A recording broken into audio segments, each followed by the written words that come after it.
Last video में हम लोगों ने यूनिट 2 शुरू किया है हमारा, जो कि आपका स्टैटिस्टिक्स फॉर इकोनॉमिक्स का पार्ट है, मतलब उसके अंदर आता है यूनिट 2 जिसका नाम है collection, organisation and presentation of data.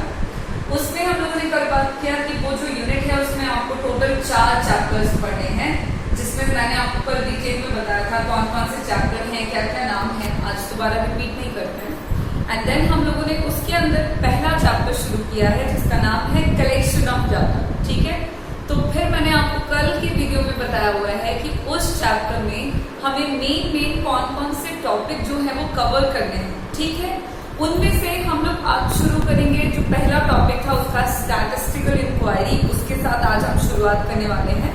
इससे पहले मैं आपको स्टैटिस्टिकल इंक्वायरी बताना शुरू करूं, पहले हम लोग थोड़ा कलेक्शन ऑफ डाटा के बारे में जान लेते हैं, जो कि हम लोगों ने ऑलरेडी समझा हुआ है। अपने लास्ट वीडियो में हम लोगों ने बात किया था, मैंने आपको पिछले वीडियो में बताया था कि कलेक्शन ऑफ डाटा का क्या मतलब है। तो जो मैंने आपको कल बताया बिल्कुल वही आज यहाँ पे मैं आपको डेफिनेशन लिख करके प्रॉपर सेंटेंस में बता रही हूँ।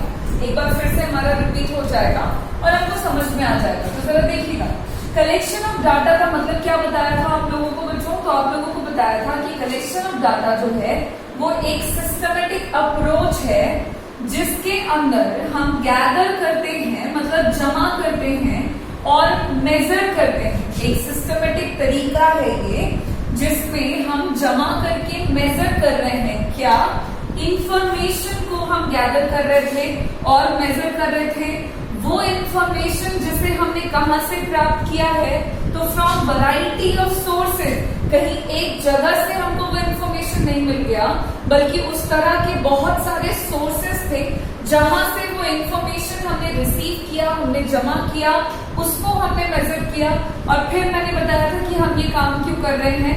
तो ये इंफॉर्मेशन को जमा करने का और उसको मेजर करने का जो काम हम कर रहे हैं वो इसी वजह से, ताकि हम प्राप्त कर सकें कंप्लीट एंड एक्यूरेट, बिल्कुल पूरी सटीक और पूरी सही और बिल्कुल कंप्लीट एक जो जानकारी है, पिक्चर का मतलब मैंने आपको बताया था नॉलेज की बात कर रहे हैं हम लोग, आइडिया की बात कर रहे हैं of an area of interest. ठीक है, तो देखो कलेक्शन ऑफ डाटा का डेफिनेशन यही है, या मीनिंग यही है। सिंपली आप इसको ऐसे समझो कि जिस एरिया में हमको दिलचस्पी है, जिस एरिया में हमको इंटरेस्ट है, मैंने आपको बताया था कि हम इंटरेस्ट से हम क्या मीन कर रहे हैं। तो वो हो सकता है for the sake of knowledge, for the sake of our study, हमारे वर्क पर्पस के लिए वो जरूरी हो सकता है। हम कहीं काम कर रहे हो तो हमको डेटा चाहिए, बिजनेस कर रहे हैं तो हमको इन्फॉर्मेशन चाहिए, या हम बैंकिंग सेक्टर में है तो इन्फॉर्मेशन चाहिए। देखो अलग अलग सेक्टर में इन्फॉर्मेशन की जरूरत है। तो जिस भी एरिया में हमको इंटरेस्ट है उस एरिया का बिल्कुल कंप्लीट और बिल्कुल एक्यूरेट नॉलेज प्राप्त करने के लिए जब हम अलग अलग सोर्सेस से सूचनाओं को जमा करके मेजर करेंगे, तो जो हम सिस्टमेटिक तरीका अपनाएंगे उसी तरीके को हम क्या कहेंगे, कलेक्शन ऑफ डाटा, जो कि मैंने आपको लास्ट वीडियो में बतला रखा है। तो कलेक्शन ऑफ डाटा को आप बिल्कुल ऐसे एक लाइन में आप याद रखना, collection of data is a systematic approach for gathering and measuring information from variety of sources to get a complete and accurate picture of an area of interest। अब आगे बात करेंगे हम लोग कि ये कलेक्शन ऑफ डाटा क्यों कर रहे हैं, क्यों जरूरी है। देखो इसके बारे में बहुत डिटेल बातें करनी है आगे, लेकिन फिलहाल हम लोग बेसिक तो जरूर समझेंगे कि ये जो डेटा कलेक्शन है ये हमें किन किन चीजों में हेल्प करता है। तो ये जो डेटा कलेक्शन है ना, ये आपको इनेबल बनाता है। इनेबल का मतलब हो गया कि ये आपको इस लायक बनाता है, कि किसी भी व्यक्ति को इस लायक बनाता है, या किसी भी ऑर्गेनाइजेशन, किसी भी संगठन को, संस्थान को इस लायक बनाता है कि वो आंसर कर सके रेलेवेंट क्वेश्चंस का। जो भी संबंधित प्रश्न है उनका उत्तर देने के लायक बनाता है कलेक्शन ऑफ डाटा किसी भी व्यक्ति को या किसी भी ऑर्गेनाइजेशन को। साथ ही साथ वो क्या करता है, तो इवैल्यूएट आउटकम्स, मतलब किसी भी तरह के आउटकम का मतलब क्या हो गया, रिजल्ट की बात हो रही है। तो रिजल्ट जो भी कलेक्शन ऑफ डाटा के बाद मिला है उसको इवैल्यूएट करने में, उसका मूल्यांकन करने में ये आपको मदद करेगा और साथ ही साथ ये आपको मदद करेगा फॉर मेक प्रिडिक्शन, मतलब ये आपको पूर्वानुमान लगाने में मदद करेगा फॉर फ्यूचर, भविष्य में होने वाले जो भी घटनाएं हैं या भविष्य में होने वाली जो भी चीजें हैं उसके बारे में, फ्यूचर ट्रेंड्स के बारे में अगर आपको प्रिडिक्शन करना है, अगर आपको अनुमान लगाना है फ्यूचर के बारे में, तो उसके बारे में भी आप अनुमान लगा पाए। डेटा कलेक्शन आपको मदद करेगा, आपको हेल्प करेगा। तो कलेक्शन ऑफ डाटा इसीलिए किया जाता है, फ्रॉम वैरायटी ऑफ सोर्सेज से इंफॉर्मेशन को गैदर मेजर इसीलिए किया जाता है ताकि कोई भी इंडिविजुअल या कोई भी ऑर्गेनाइजेशन जो है वो किसी भी तरह के संबंधित प्रश्नों का उत्तर दे सके, पहली बात। दूसरी बात कि वो जो भी रिजल्ट आ रहा है उसका मूल्यांकन कर सके। जैसे कि एग्जाम्पल में हम बात करें कि हमको पता लगाना है कि भारत देश में कितनी गरीबी है, कितनी प्रतिशत जनसंख्या जो है वो गरीब है, तो इसके लिए पहले आपको डेटा कलेक्ट करना होगा, ठीक है। आपको सूचनाओं को एकत्रित करना पड़ेगा। वो करने के लिए आप क्या करोगे, आप किसी भी एक शहर के, किसी भी एक स्टेट के गांव में जाकर क्या पता लगा लोगे तो क्या पूरे देश के बारे में पता लग जाएगा? नहीं, आपको वैरायटी ऑफ सोर्सेज से इंफॉर्मेशन लेना होगा। आपको जितने स्टेट हैं टोटल, उन स्टेट्स के डिफरेंट प्लेसेस पे, टाउन में, विलेजेस में आपको जाना होगा, वहां से आपको इंफॉर्मेशन लाना होगा। तो वैरायटी ऑफ सोर्सेज से आप इंफॉर्मेशन कलेक्ट करोगे। ये करने के बाद देखो आप किस चीज से कैपेबल हो जाओगे। तो समझो, आपसे अगर मैं पूछूं कि बताएं भारत देश में कौन से राज्य में सबसे ज्यादा गरीबी है, आप आंसर दे पाएंगे। तो मैंने रेलेवेंट क्वेश्चन पूछा है, आप गरीबी पे बात कर रहे हैं, आप गरीबी से संबंधित डेटा कलेक्ट कर रहे हैं, मैंने आपसे उसी से संबंधित सवाल पूछा है, आप जवाब दे पा रहे हैं। क्यों? क्योंकि आपने डेटा कलेक्ट कर रखा है। दूसरी बात कि अगर आपने पता लगाया कि भारतवर्ष में जितनी भी जनसंख्या है, मान लीजिए कि 50% जनसंख्या जो है वो अभी भी गरीब है, आप मान लीजिए आपको ये रिजल्ट मिला है, तो वो रिजल्ट आपको किस बेसिस पे मिला? तो आपने डेटा कलेक्ट कर रखा है। जो रिजल्ट आपने पाया कि 50% जनसंख्या गरीब है, इस बात का पता आपको कैसे लगा? तो आपने डेटा कलेक्ट किया, उससे लगा। साथ ही साथ अगर आप पता लगाएं या आप चाहे जानना या बताना कि भविष्य में क्या होगा या भविष्य में आने वाले टाइम में जो जनसंख्या बढ़ेगी तो उससे गरीबी बढ़ेगी या जनसंख्या के बढ़ने से गरीबी घटेगी, तो ये भविष्य की बातें हो रही है, ये फ्यूचर ट्रेंड्स की बातें हो रही हैं, फ्यूचर के बारे में बात चल रही है। तो उसके बारे में भी आप प्रेडिक्शन जो है वो आसानी से कर सकते हैं। कब और कैसे? तो क्योंकि आपने डेटा कलेक्ट कर रखा है, उसकी मदद से आप ये काम जो है वो बड़ी आसानी से कर सकते हैं। तो डेटा कलेक्शन समझिए कि बहुत इंपॉर्टेंट स्टेप है किसी भी तरह की बात की बिल्कुल तह तक जाने के लिए। कोई भी इंफॉर्मेशन को अगर कंप्लीट तरीके से समझना है तो डेटा कलेक्शन जो है वो आपको बहुत ही ज्यादा मदद करने वाला है। अब इसी के अंदर हमको जानना है स्टैटिस्टिकल इंक्वायरी के बारे में, किसे कहते हैं। तो स्टैटिस्टिकल इंक्वायरी जो है ये होता क्या है? तो स्टैटिस्टिकल वर्ड हमारे लिए नया नहीं है, स्टैटिस्टिक्स से रिलेटेड हो गया।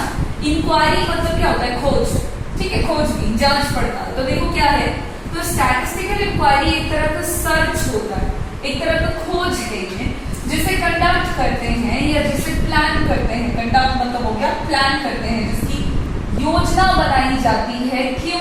अच्छा, कैसे?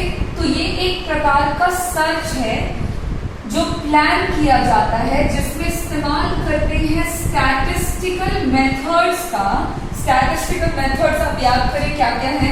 Collection, organisation, presentation, analysis and interpretation. तो इंपॉर्टेंट मेथड्स हमने ऑलरेडी जाने हुए हैं। तो एक प्रकार का खोज जिसको प्लान कर रहे हैं, जिसमें स्टैटिस्टिकल मेथड्स का इस्तेमाल करते हैं। क्यों? ताकि हम कलेक्ट कर सकें क्वांटिटेटिव इंफॉर्मेशन, मतलब नंबर के फॉर्म में इंफॉर्मेशन को, बस उसी खोज को हम स्टैटिस्टिकल इंक्वायरी कहेंगे। सिंपल समझो, इंक्वायरी मतलब खोज, स्टैटिस्टिकल वर्ड आया मतलब स्टैटिस्टिकल मेथड्स के साथ। तो स्टैटिस्टिकल मेथड्स के साथ जब आप खोज करते हो इंफॉर्मेशन को कलेक्ट करने के लिए, उसे ही कहते हैं स्टैटिस्टिकल इंक्वायरी। आगे बात करें, स्टैटिस्टिकल इंक्वायरी को और भी नाम से जाना जाता है, जैसे कि स्टैटिस्टिकल इन्वेस्टिगेशन और स्टैटिस्टिकल सर्वे। दो और नाम है, आपसे सवाल में पूछा जा सकता है what do you mean by statistical investigation, या आपसे पूछा जा सकता है what do you mean by statistical survey. तो सबका वही मतलब है कि एक ऐसा सर्च, एक ऐसी इंक्वायरी जिसमें हम स्टैटिस्टिकल मेथड्स का इस्तेमाल करते हैं, ठीक है। अब नेक्स्ट जो आपको जानना है बेसिक टर्म, वो है आपका data. What do you mean bye data? तो देखो ये तो बिल्कुल ही नया नहीं है, जब हमने फर्स्ट अपना चैप्टर इंट्रोडक्शन ही शुरू किया था वहीं पे हमने इसका कॉन्सेप्ट समझ लिया था। डेटा का मतलब हो गया फैक्ट्स, इंफॉर्मेशन, सूचना, कोई भी बात कह लो, तथ्य, किसी भी तरह का फैक्ट जिसको हम नंबर के फॉर्म में एक्सप्रेस करते हैं। It refers to the facts in terms of numbers. किसी भी तरह के इंफॉर्मेशन को जब आप न्यूमेरिक फॉर्म में एक्सप्रेस करेंगे तो उसे हम डेटा कहेंगे। तो फिलहाल हमने 3 बातें जानी है। कलेक्शन ऑफ डाटा, जो ऑलरेडी हम कल से जान रहे हैं। स्टैटिस्टिकल इंक्वायरी, तो भैया ये है खोज जिसमें हम स्टैटिस्टिकल मेथड करते हैं इस्तेमाल। इसके 2 और नाम है, स्टैटिस्टिकल इन्वेस्टिगेशन और स्टैटिस्टिकल सर्वे। नेक्स्ट है आपका डेटा, जो कि हम जानते हैं डेटा मतलब हो गया facts, information in terms of numbers. अब देखो एक बात है, काफी देर से डेटा कलेक्शन, डेटा इंक्वायरी, इस तरह की बातें हम कर रहे हैं। तो जानना जरूरी है कि ये जो काम कर रहे हैं, इन काम को करने में कौन कौन से लोग इंक्लूडेड हैं, कौन कौन से लोग इनको करने में लगे होते हैं, काम पे शामिल होते हैं। तो ये जो हमने पढ़ा है ना, कलेक्शन ऑफ डाटा या इंक्वायरी या डेटा, इस तरह की इंफॉर्मेशन को कलेक्ट करने में 3 बेसिक लोग लगेंगे, ठीक है। 3 इंपॉर्टेंट लोग लगते हैं जिनका नाम है यहाँ पे आप देखें। सबसे पहला व्यक्ति कहलाता है इन्वेस्टिगेटर, ठीक है। सबसे पहला जो व्यक्ति है वो कहलाता है इन्वेस्टिगेटर।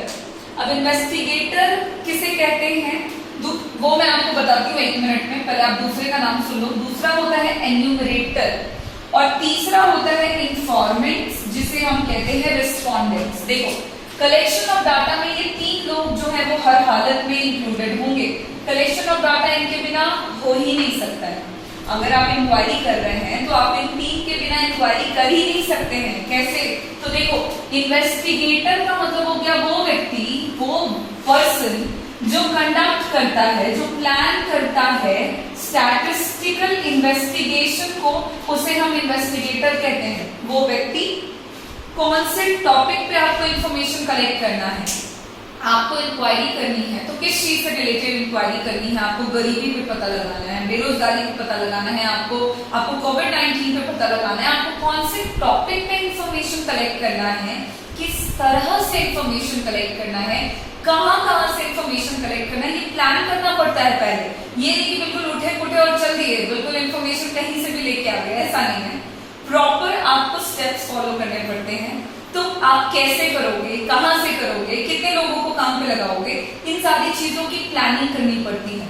तो वो व्यक्ति जो इंफॉर्मेशन को कैसे कलेक्ट करना है उसे प्लान करे, उसे हम इन्वेस्टिगेटर कहते हैं। द पर्सन हु कंडक्ट्स और प्लान्स स्टैटिस्टिकल इन्वेस्टिगेशन और statistical inquiry is called investigator. Okay, तो जो व्यक्ति प्लान करे वो इन्वेस्टिगेटर है। अब एक ने प्लान कर लिया, फिर क्या होता है, दूसरे की जरूरत पड़ती है जो होता है एन्यूमरेटर। और ये क्या करता है, तो ये वो व्यक्ति है, a person who go out to the field, वो व्यक्ति जो फील्ड में जाते हैं and collect quantitative information is called enumerator. Plan करने वाले को इन्वेस्टिगेटर कहेंगे। जो व्यक्ति फील्ड में जाकर के इंफॉर्मेशन लेकर आएगा उसे हम एन्यूमरेटर कहेंगे। और जो व्यक्ति आपको इंफॉर्मेशन देगा, the person who provides information is called इंफॉर्मेंट। जो व्यक्ति इंफॉर्मेशन दे रहा है वो है आपका इंफॉर्मेंट, जिसको हम दूसरे नाम से भी जानते हैं, रिस्पोंडेंट्स कहते हैं हम उनको दूसरे शब्दों में।